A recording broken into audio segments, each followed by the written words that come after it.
I thought that Sunny Jones's TED Talk was very interesting and intriguing, and I did some Google searches about her after watching the TED Talk because I just thought her whole situation was just so unique and kind of crazy, frankly.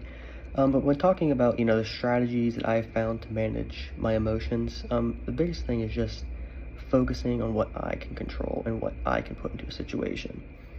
Something that I kind of grew up with through school was E plus R equals O, so event plus reaction equals outcome.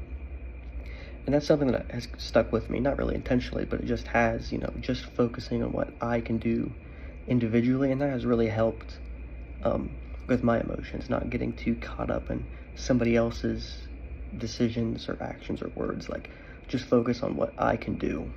And that's kind of something that translates over to, a mindset that helps me like stay preserved and things like that. I just take things one day at a time. I think there's so much going on in our day-to-day lives, so many decisions, so many things to worry about and stress about.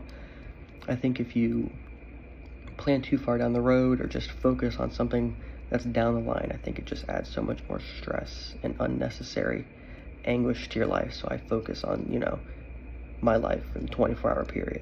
What happens at the start, what happens at the end.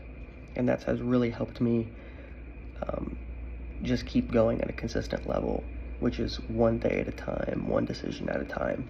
And something, a practice I do to maintain focus and clarity, it's just something really simple. I play checkers. I love playing checkers on my phone.